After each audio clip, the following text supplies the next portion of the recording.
여러분 안녕하십니까? 행정학을 강의하는 김철입니다. 한 주간의 학습 내용을 문제로 확인해보는 주간 행정학 그 10번째 시간의 문을 열겠습니다. 벌써 이제 우리가 주간 행정학으로 만난 지 한 2달 반 정도가 지났어요.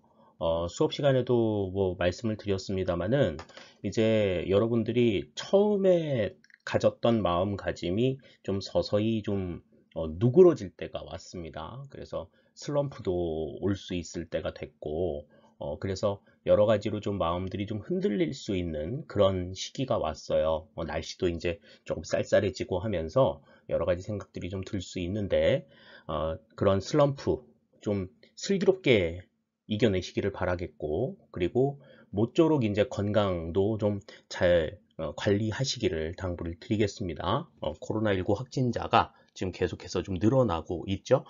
그런 부분들도 여러분들 조금 유념하셔서 각별히 개인 위생에도 좀 신경 쓰시는 요즘이 되기를 바라겠습니다. 자, 지난주부터 이제 인사행정론에 대한 내용들 살펴보고 있어요. 그래서, 이제 지난주에는 이제 계급제와 직위분류제 관련한 내용들을 우리가 같이 살펴봤었는데, 그 부분도 이제 우리가 이야기를 했었죠. 그래서 문제도 이제 그와 관련된 내용들, 나오게 됩니다. 그래서 1번부터 이제 어떤 내용들이 나오고 있는지 우리 같이 살펴보면서 또 한 주간의 내용들 정리하도록 하시죠. 1번 문제 살펴보도록 하겠습니다.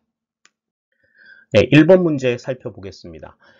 직위분류제에 대한 다음 설명 중 옳은 것은 그랬습니다. 직위분류제라고 하는 것은 이제 직무를 중심으로 해서 인력을 배치하는 방식이다. 그래서 계급제하고 조금 구분이 되는 측면들이 있다라고 하는 것 말씀을 드렸었죠. 그래서 계급제와 직위분류제는 좀 세트로 기억을 해두자 그렇게 이야기를 했었는데 직위분류제와 관련돼서는 뭐 사전에 여러 가지 개념들이 조금 많이 등장을 했었습니다. 뭐 직무를 알아가기 위한 방법들, 또 직위를 어떻게 결정할 것인가에 대한 개념들, 이런 내용들이 쭉 나와 있었는데요. 지금 1번에 나와 있는 내용들은 이제 직무를 파악하기 위한 그러니까 직위분류제의 어떤 사전 단계에 대한 내용이라고 볼 수가 있습니다. 자, 그러면 1번부터 살펴보시죠. 분류될 직위에 대한 객관적 정보를 수집하고 기록하는 작업을 직무조사라 한다. 그랬습니다. 자, 여기서 이제 조사라고 하는 것은 이미 드러나 있는, 이미 나와 있는 정보들을 수집하는 거죠. 그래서 지금 여기에도 객관적 정보라고 지금 이야기가 되어 있습니다만은 두루두루 알려져 있는 상황들, 이런 일들은 요러요러한 것들을 하는 거래요 라고 두루두루 알려져 있는 내용들을 이제 수집하는 내용이라고 볼 수가 있어요. 그러니까 1번은 우선 틀린 얘기는 아닌 것 같습니다. 맞는 이야기 같고요. 다음 두 번째, 직무의 종류가 같거나 유사한 직위들을 묶어 직렬을 형성하고 다시 동일하거나 유사한 직렬들을 묶어 직군을 형성하는 작업을 직무평가라 한다 그랬습니다. 자, 유사한 직렬들을 묶어서 유사한 직위들을 직렬로 묶고 또 그 직렬들 가운데서 유사한 것들을 묶어서 직군을 만드는 작업들, 그러니까 종류, 직무의 종류, 비슷한 종류들끼리 이렇게 범주화하는 작업은 어디에 들어간다고 말씀을 드렸어요? 이거는 직무 분석에 들어간다고 말씀을 드렸습니다. 그러니까 직무 분석이라고 하는 것은 그 전체의 커다란 직무가 어떻게 나누어져 있느냐, 어떤 일들로 구성이 되어 있느냐 하는 것들을 이제 가려내는 거라고 말씀을 드렸죠. 그렇기 때문에 각각의 직무들의 종류 가운데서 유사한 것들끼리 이렇게 범주화하는 이러한 작업들이 직무 분석이다. 이렇게 우리가 생각할 수 있겠습니다. 지금 여기서는 직무 평가라고 이야기했기 때문에 2번은 틀린 얘기예요. 자, 직무 평가는 어떤 걸까요?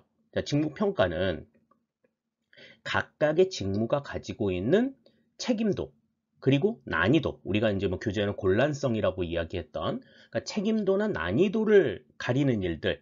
그러니까 이거는 얼마만큼 중요한 일이고 이거는 얼마만큼 어려운 일이다라고 하는 것들을 정하는 일들. 그러한 것들을 가늠하는 것이 직무 평가에 해당이 된다. 이렇게 우리가 말씀을 드릴 수가 있겠어요. 그래서 지금 3번의 내용 보시면 직무의 책임도와 곤란성에 따라 직급별, 등급별로 분류하는 과정. 이것을 우리가 이제 직무평가라고 이야기한다. 따라서 지금 2번의 내용과 3번의 내용은 정의한 그 명칭 자체가 뒤바뀌어 있어야 맞는 이야기가 되겠죠. 2번이 직무 분석에 대한 내용이고 3번이 직무 평가에 대한 내용이다. 이렇게 우리가 볼 수 있겠습니다. 자, 다음 4번. 직무조사와 직무평가 결과를 바탕으로 각 직위가 내포하고 있는 상대적 수준별로 직위를 구분하여 직급 명세서를 작성한다. 그런데 직급 명세서의 작성은 어떤 결과들이 만들어진다고 얘기했었죠? 직무 분석과 직무 평가의 결과를 가지고 직급 명세서를 만든다. 이렇게 말씀을 드렸습니다. 그러니까 아까 말씀드린 대로 직위의 유사한 종류를 구분을 하고 또 그 직위의 책임도와 난이도를 구분을 해서 그 결과를 이제 풀어놓는 거죠. 그래서 이 일은 어떠한 일에 속하고 얼마만큼의 난이도가 있으며 얼마만큼의 책임을 필요로 한다. 이렇게 구체적으로 명시해 놓은 것을 우리가 직급 명세서라고 이야기한다. 이렇게 알 수가 있겠습니다.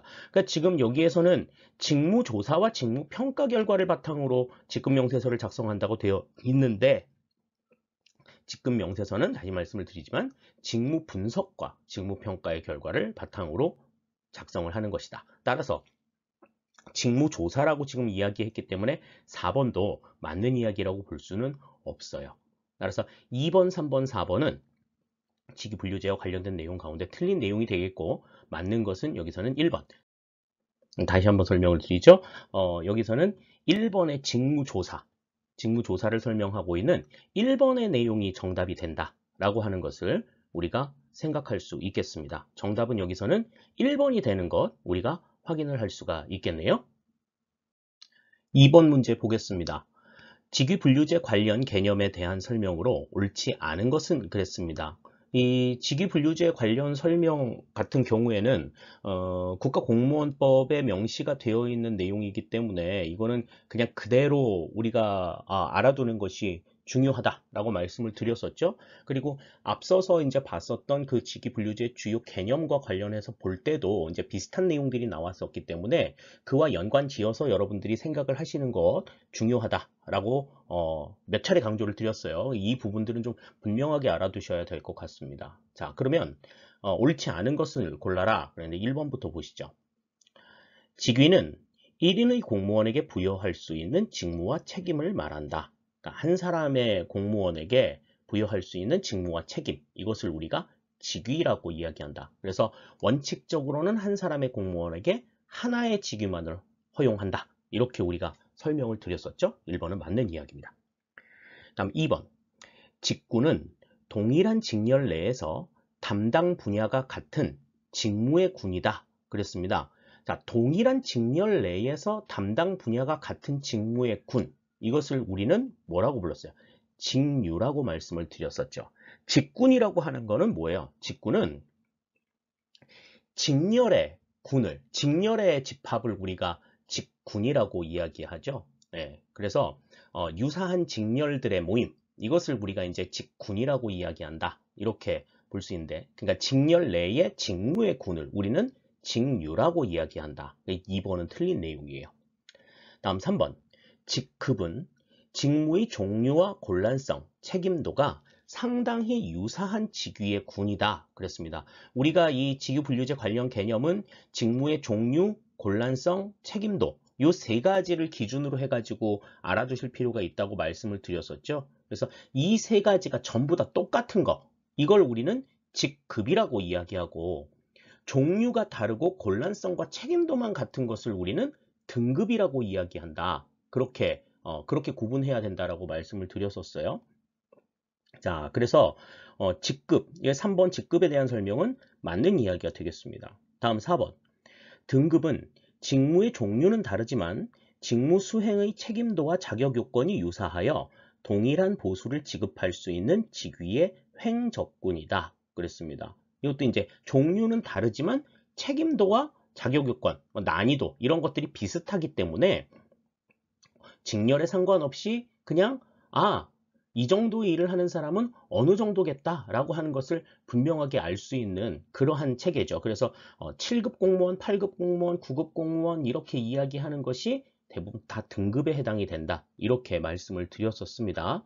그래서 우리가 그때 그 직위의 군을 직렬이라고 얘기했었고, 그리고 그 직렬과 등급의 합, 직렬과 등급의 합을 우리가 직군이라고 이야기한다. 그렇게 정리를 했었어요. 그러니까 그 부분들에 대해서 그 각각의 어떤 개념들이 어떠한 의미를 갖는가 하는 것들은 분명하게 여러분들이 좀 정리해 두실 필요가 있겠습니다. 자, 그래서 옳지 않은 것을 골라라. 2번의 정답은 2번이 정답이 되겠죠. 2번의 내용은 직류에 대한 설명이다. 직군에 대한 것, 직군이라고 하는 것은 직렬의 집합을 이야기한다. 직렬의 합을 이야기한다. 라고 하는 것 다시 한번 정리해 두시기 바랍니다. 2번의 정답 2번이 되겠습니다. 다음 3번입니다. 다음 중 고위공무원단의 설명으로 옳지 않은 것은 그랬습니다. 고위공무원단에 대해서도 좀 중요한 꼭지다라고 말씀을 드렸었는데, 자, 1번부터 보시죠. 중앙정부 실국장급 공무원을 범정부 차원에서 성과와 능력을 기준으로 적재적소에 활용하기 위한 제도이다. 그랬습니다. 그러니까 중앙정부의 실국장급, 예전에 1급에서 3급에 해당하는 이 공무원들을 범정부 차원에서 적재적소에 활용하기 위해서 실시하는 제도가 고위공무원단 제도다. 1번은 일단 맞는 이야기죠. 다음 두 번째, 개방과 경쟁을 확대하고 성과 책임을 강화하여 역량 있는 정부를 구현함을 목적으로 한다. 고위공무원단 제도의 궁극적인 목적이 여기에 있다. 이렇게 우리가 생각할 수 있겠습니다. 다음 3번. 고위공무원단 제도는 1978년 영국에서 최초 도입되었다. 그랬는데 고위공무원단 제도는요, 1978년에 미국에서 최초 도입이 된 제도입니다. 그래서 미국에서 도입이 된 이후에 뭐 영국이나 프랑스 뭐 이런 지역으로 이제 확산이 되었다라고 우리가 그 배경에 대해서 설명을 할 때 들었던 기억이 있어요. 그러니까 3번에서는 이건 영국이 아니라 미국이 정답이 된다. 이렇게 볼 수 있겠고, 다음 4번. 우리나라는 노무현 대통령 시기인 2006년 7월 1일 고위공무원단을 출범하였다. 예, 요거는 맞는 이야기죠. 그 우리나라에서 어떻게 했는가 하는 것들 분명하게 좀 알아두자라고 얘기했었어요. 과거의 기출문제에서 이제 이명박 대통령 시기였다라고 문제가 나왔던 적이 있었다. 우리 뭐 교재 날개 쪽의 문제에서도 확인을 할 수가 있었을 겁니다. 자, 그래서 지금 옳지 않은 것을 골라라 그랬기 때문에 여기에서는 영국에서 최초 도입이 됐다라고 얘기하는 3번이 여기서는 틀린 내용이다. 이렇게 우리가 생각을 할 수 있겠네요. 3번의 정답 3번이 되겠습니다. 다음 4번입니다. 외부 임용에 대한 설명에 해당하지 않는 것은 그랬습니다. 우리가 외부 임용이라고 하는 거는 어떤 거였어요? 신규 채용을 우리가 이제 대부분 외부 임용이라고 이야기했었죠. 그러니까 공무원이 아니던 사람을 공무원으로 만드는 이 같은 과정, 그러니까 외부에서 공무원을 영입해오는 이 같은 과정을 우리가 외부 임용이라고 이야기했었습니다. 자, 그러면 외부 임용에 대한 설명에 해당하지 않는 것을 골라라. 1번부터 보시죠. 1번. 모집에 있어 우리나라는 현재 적극적 모집을 시행 중이다. 그랬습니다. 적극적 모집이라고 하는 것은 어떤 거예요? 유능한 인력들을 끌어오기 위해서 굉장히 능동적으로 이렇게 오세요, 오세요, 오세요 막 이렇게 하는 그러한 모집을 우리가 적극적 모집이라고 이야기했죠. 그래서 이러한 적극적 모집 같은 경우에는 경제 상황이 아주 좋고 취직도 굉장히 잘 돼서 유능한 인력들이 민간 기업으로 막 이렇게 빠져나갈 때, 민간 기업에 대한 진출도가 높아질 때 그 우수한 자원들을 이제 민간 기업에 보내지 않고 공직으로 끌어오기 위해서 실시하는 것이 적극적 모집이다. 그랬습니다. 반면에 이제 우리나라는 지금 현재 소극적 모집을 하고 있는데 그건 왜 그래요? 취업도 힘들고 그 다음에 뭐 굳이 뭐 이렇게 끌어들이지 않아도 유능한 인력들이 다 공직에 지원하겠다고 오기 때문에 그렇기 때문에 우리나라에서는 현재 적극적 모집이 아니라 소극적 모집을 시행하고 있다. 그렇게 말씀을 드렸어요. 이 1번이 바로 해당이 되지 않는 게 되겠습니다. 다음 2번. 2009년부터 응시 연령 상한제를 폐지하였다. 그렇죠? 그래서 지금 이제 응시 연령 상한제가 없기 때문에 과거에는 이제 32살에서 한 35살 정도 되면은 시험에 응시를 할 수가 없었는데 이제는 시험에 응시를 할 수 있게 되었다라고 하는 것 알고 있습니다. 다음 3번. 6급 이하 시보 기간은 6개월이다. 그렇죠? 그러니까 일반 공무원들에 한해서 6급 이하의 시보 기간은 6개월이다 라고 설명을 드렸어요. 물론 이제 군무원 같은 경우에는 나중에 군무원 인사법에 이와는 좀 다르다라고는 생각할 수 있지만 일단은 여러분들 일반 공무원을 기준으로 해서 시보 기간을 좀 기억을 해 두시자고요. 6급 이하 시보 기간은 1개월, 5급 이상의 시보 기간은 1년이다. 이렇게 우선은 알아두시기 바랍니다. 다음 4번. 피성년 후견인 또는 피한정 후견인은 임용 결격 사유에 해당하여 응시할 수 없다. 그랬습니다. 피성년 후견인과 피한정 후견인은 임용 결격 사유 제일 첫머리에 해당이 되는 것 우리가 알고 있지요. 그렇기 때문에 4번의 내용도 맞는 이야기가 되겠어요. 따라서 여기서는 해당하지 않는 것을 골라라 그랬으니까 적극적 모집을 시행한다라고 이야기한 1번이 정답이 된다라고 하는 것을 우리가 생각할 수 있겠습니다. 그래서 정답은 1번이다. 정리를 해두시면 좋겠네요. 다음 5번입니다. 시험의 효용도에 대한 설명으로 옳지 않은 것은 그랬습니다. 시험의 효용도라고 하는 것은 뭐라고 말씀을 드렸었죠? 그 시험의 쓸모를 얘기했었죠. 그래서 시험 성적과 그 직무 성적의 관계가 어느 정도 좀 맞냐? 그러니까 시험 내용과 직무의 내용과의 관계, 시험 성적과 직무 성적 간의 관계, 이런 것들이 이제 어느 정도 좀 맞아야 그래야 이 시험이 정말 우리가 필요한 사람들을 좀 제대로 뽑고 있구나. 정말 쓸모 있는 시험이구나. 이렇게 생각할 수 있다고 얘기했어요. 그러니까 그런 것들을 이제 가늠할 수 있는 그러한 제도가 그러한 지표가 이제 시험의 효용도다라고 말씀을 드려서 여기에는 이제 뭐 타당도, 신뢰도, 그다음 뭐 객관도, 그다음 난이도 이런 것들이 이제 등등등등이 있다라고 하는 것 우리가 살펴봤었는데 1번부터 살펴볼게요. 시험 성적과 근무 성적 평가 결과가 유사하게 나타나는 것은 기준 타당도에 해당한다. 그랬습니다. 타당도에는 이제 뭐 기준 타당도도 있고 내용 타당도도 있고 구성 타당도도 있고 각각의 타당도의 개념이 있었죠. 이 가운데에서 이제 시험 성적과 근무 성적 평가 결과가 유사하게 나타나는 것, 이거는 기준 타당도에 해당이 된다. 내용 타당도라고 하는 건 뭐예요? 그러니까 시험에서 물어보는 내용이 직무의 내용과 얼마만큼 유사하냐. 요것이 이제 내용 타당도에 대한 개념이었죠. 그래서 다른 것보다도 이제 기준 타당도나 내용 타당도 두 개는 확실하게 좀 알아두자라고 말씀을 드렸습니다. 그 다음 2번. 채점자의 편견이나 시험 외적 요인에 영향을 받지 않으면 객관도가 높다고 할 수 있다. 그렇죠. 편견이나 시험 외적 요인에 영향을 받지 않으면 객관도가 높다. 객관도가 낮으면 주관도가 상대적으로 높아지는 거기 때문에 선입견이나 뭐 편견, 또 시험 외적의 요인에 영향을 많이 받는다. 이렇게 생각할 수 있죠. 다음 3번. 난이도는 쉬운 문제와 어려운 문제의 혼합 비율 적정도를 말한다. 그랬습니다. 이거는 맞는 개념이죠. 그래서 상중하 난이도 나눠가지고 되게 이제 중급의 문제가 상당히 조금 많고 상하의 문제의 비율은 좀 상대적으로 적은 이러한 상태를 이제 좀 나이스한 그러한 개념이라고 우리가 얘기한다. 그렇게도 말씀을 드렸었어요. 다음 4번.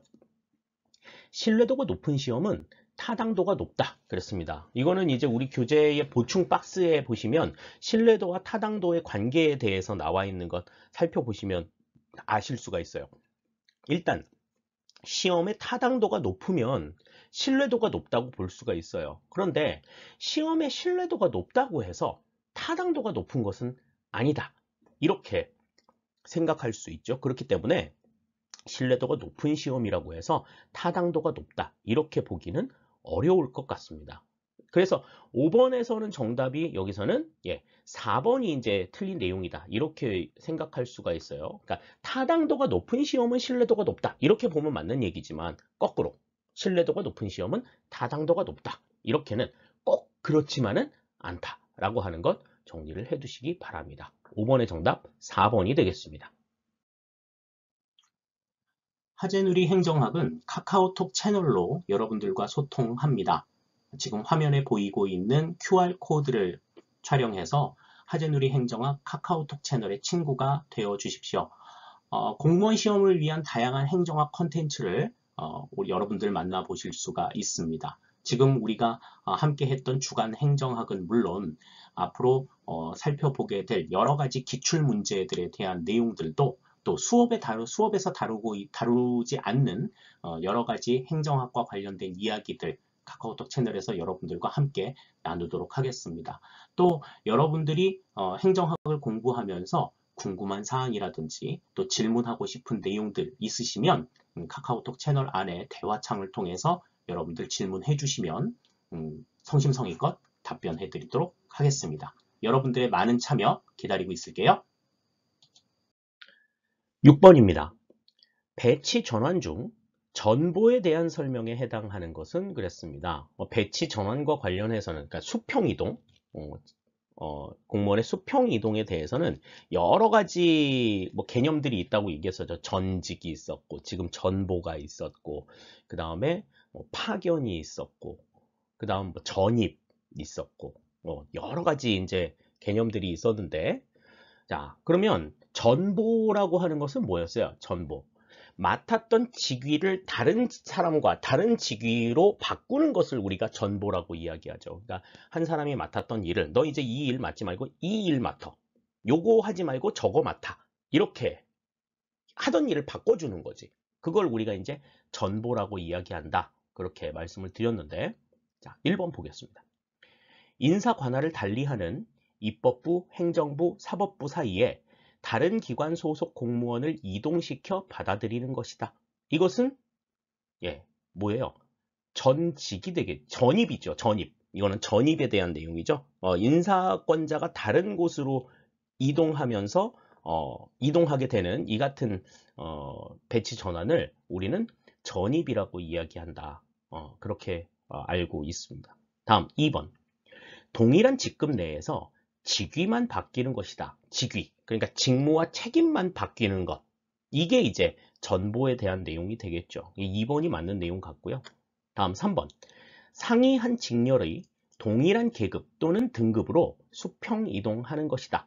그러니까 다른 직렬, 행정 직렬에서 군수 직렬로 간다든지, 정보 직렬에서 방호 직렬로 간다든지, 이렇게 직렬이 바뀌는 이 같은 상황을 우리가 이제 뭐라고 얘기한다? 여기서는 전직이라고 얘기합니다. 전직.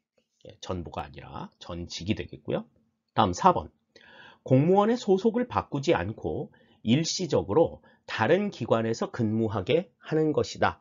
공무원의 소속을 바꾸지 않고 다른 기관에 가서 근무하도록 하는 것. 이것은 뭐라고 말씀드렸죠? 파견이라고 말씀을 드렸죠.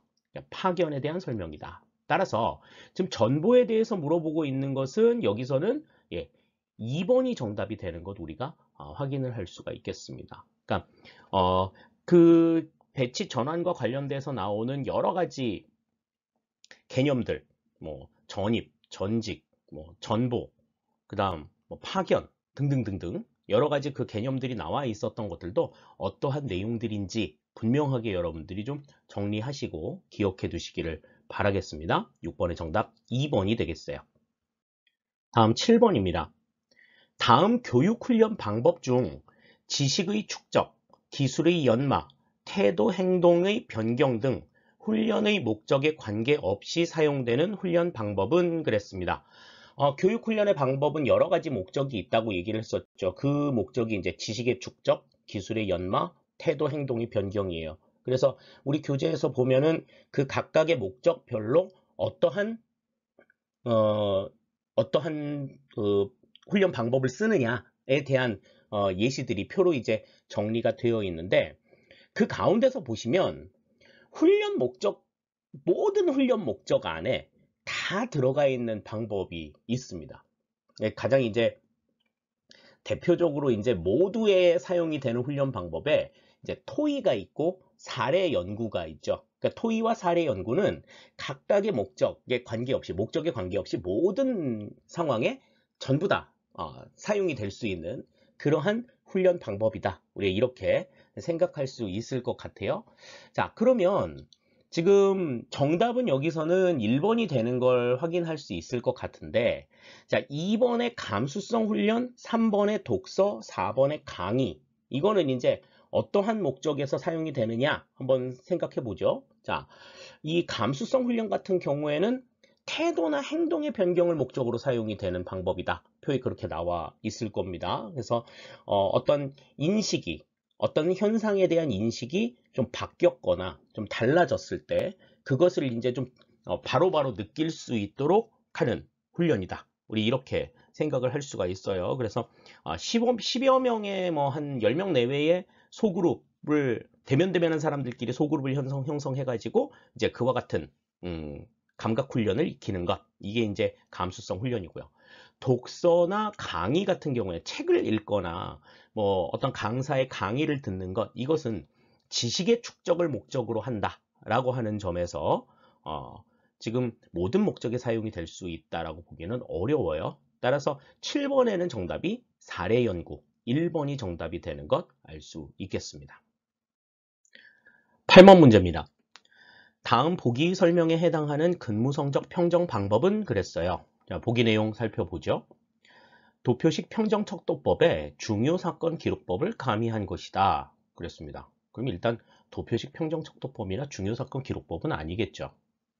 다음 두 번째, 실제 관찰될 수 있는 행태를 서술적 문장으로 평정척도를 표시한 평정도표를 사용한다. 그러니까 실제 보일 수 있는 어떤 행태를 등급별로 나누는 거죠. 등급별로. 이렇게 해서 이제 평정 척도를 만든 도표를 사용을 하는 겁니다. 그러니까 예를 들어서 뭐 착하고 일도 잘한다. 또 뭐 착하지만 일은 못한다. 일은 잘하지만 나쁘다. 성격이 나쁘다. 다음 성격도 나쁘고 일도 못한다. 뭐 이런 등급을 나누어 가지고 그렇게 평정 척도를 나타내서 이제 측정을 하는 거예요. 그래서 그 각각의 항목 중 어디에 해당이 되는가를 이제 따져보는 방법이라는 이야기죠. 자, 주관적 평가에서 오는 오류를 최소화할 수 있지만 평정 양식 개발에 많은 비용이 소요된다 그랬습니다. 자, 요거는 이제 어디에 해당이 되느냐 하는 거죠. 자, 그러면 1번. 사실 표지 방법, 체크리스트 방법이 나와 있는데 이 체크리스트 방법이라고 하는 거는 평가를 해야 될 평정 요소에 대한 내용이 이루어졌느냐 안 이루어졌느냐 이거를 이제 OX의 형태로 표시하는 방법이라고 말씀을 드렸죠. yes, no 형태. 이런 형태로 그냥 간략하게 평가하는 내용이다. 그렇게 말씀을 드렸습니다. 다음 두 번째, 사실기록법이에요. 이 사실기록법이라고 하는 것은 평정의 결과가 왜 이렇게 나왔는가에 대해서 기술하는 방식이라고 설명을 드렸었습니다. 그래서 만약에 뭐 10점 만점에 뭐 9점이다. 그러면 왜 9점이 나왔는가? 1점은 왜 깎였는가? 그것을 이제 정확한 사실에 기초해가지고 평가하는 방법이 사실기록법이고요. 다음 행태기준평정척도법이 지금 보기에서 설명하고 있는 내용이라고 볼 수가 있죠. 그래서 가급적 평가를 하는 데에서 이제 주관성이나 임의성을 좀 배제하고 객관적인 평가가 이루어질 수 있도록 행태를 보는 관점을 딱 틀로 만들어 놓은 거야. 그래서 지금 뭐 우리 그 교재에서 그 보기에도 그렇지만 아까 말씀드린 사람의 어떤 일과 성격과의 관계. 그럼 사람의 일과 성격만 보자 그거야. 일을 잘하냐? 성격이 좋으냐?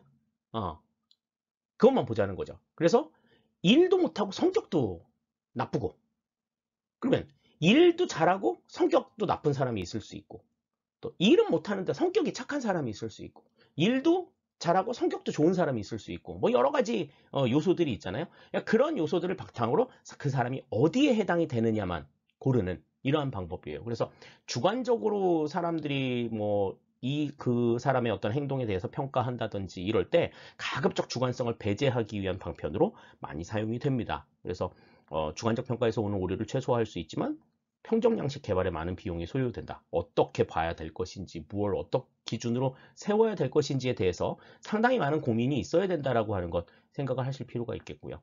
다음에 이제 4번의 행태 관찰 척도법이라고 하는 것은 문항의 내용 자체가 문항의 내용을 중심으로 해가지고 이 관찰된 내용, 그 어떠한 면, 그 어떤 관찰이 되고자 하는 행태의 측면이 어느 정도 나오는가의 빈도를 정하는 방법이죠.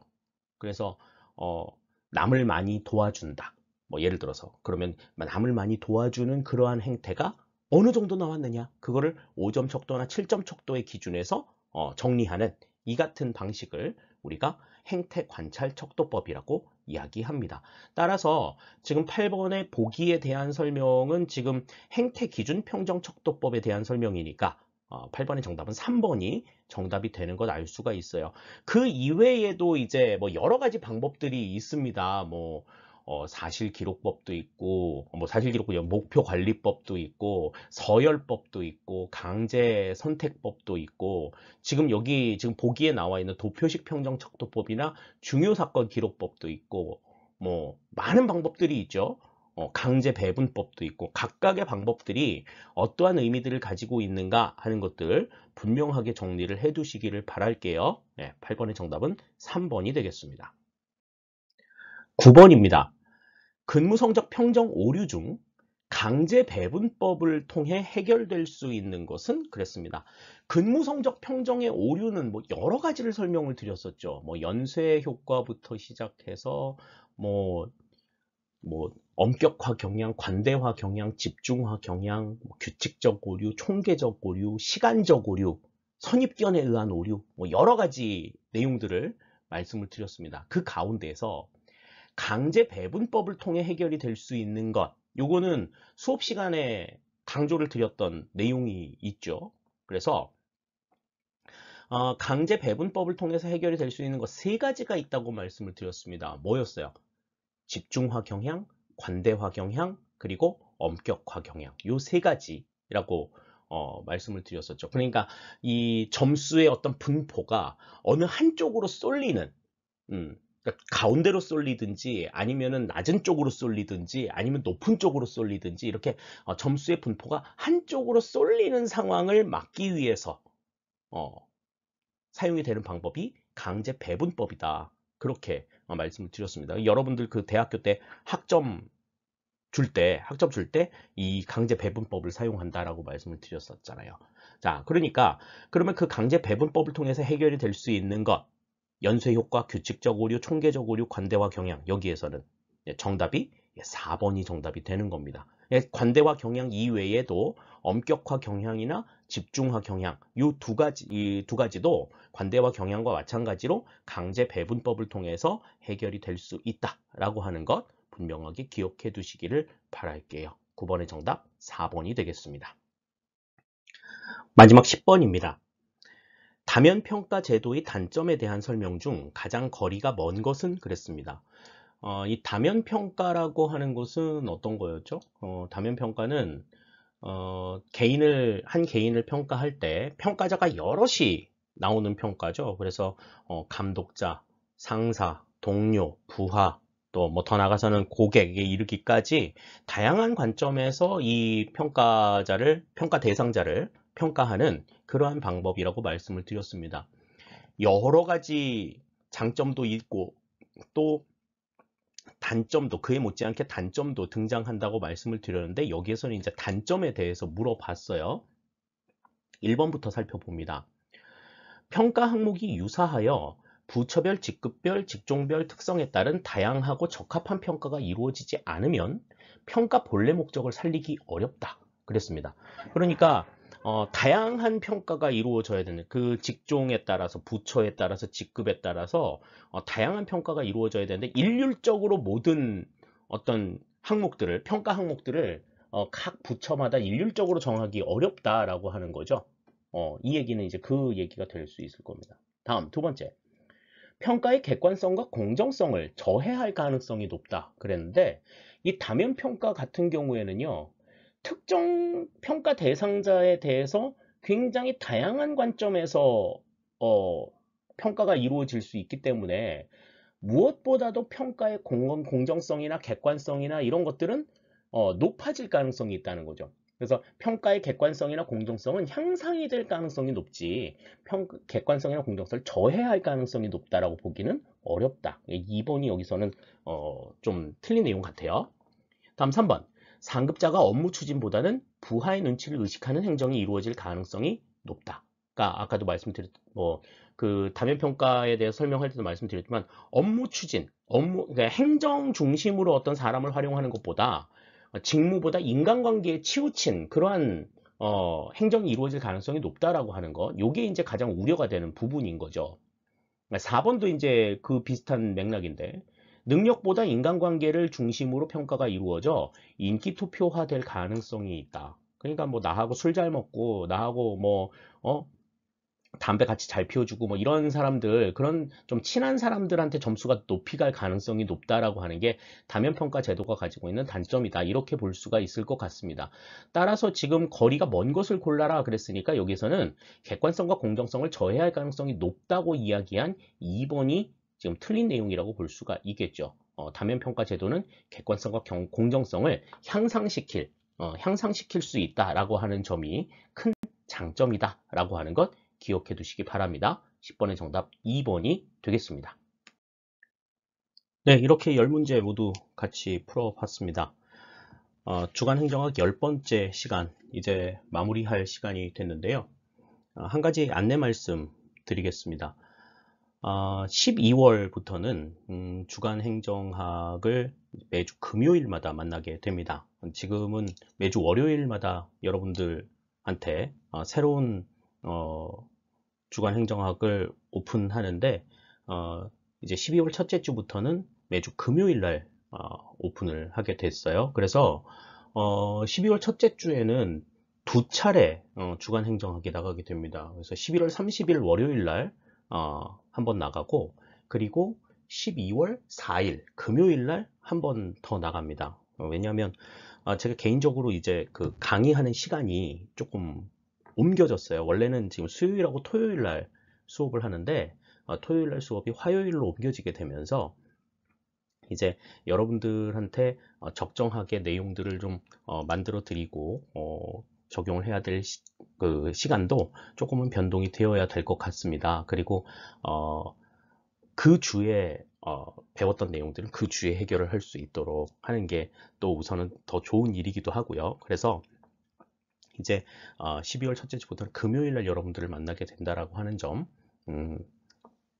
알아두시기 바랍니다. 뭐 물론 그때그때 돼서 다시 한번 또 여러분들한테 알려드리기는 하겠습니다만은 미리 여러분들이 그 점들 생각하시고 나중에 바뀌었네 이렇게 생각하지 않으셨으면, 당황하지 않으셨으면 하는 생각이 들어요.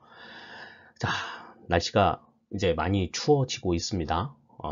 또 그것 때문에 코로나도 좀 더 좀 창궐할 것 같고 공부를 하는 데 있어서 여러 가지 방해 요인들이 좀 많이 생기지 않을까 하는 우려가 생기고 있는 요즘입니다. 그럴 때일수록 여러분들이 더욱더 좀 집중해 주시고, 그리고 지금의 페이스를 좀 잃지 않도록 각별하게 여러분들 나름대로 신경을 써 주시기를 바랄게요. 수업 시간에 말씀을 드렸던 것처럼 슬럼프라고 하는 건 누구한테나 올 수 있는 거예요. 그러니까 그러한 슬럼프가 왔다라고 했을 때는 잠시 조금 페이스를 조금 늦춰 주시는 것도 좋은 방법이 될 수가 있습니다. 그러한 페이스 조절들 여러분들이 각별히 조금 신경을 쓰셔서 모쪼록 합격의 그날까지 최선의 노력을 다하실 수 있는 여러분들이 되셨으면 좋겠어요. 저도 그러한 여러분들과 항상 함께 하도록 하겠습니다. 자, 주간행정학 10번째 시간 이제 마무리 짓겠습니다. 한 주간도 여러분들 열심히 공부하시고, 그리고 파이팅 하시는 한 주가 되시기를 바랄게요. 감사합니다.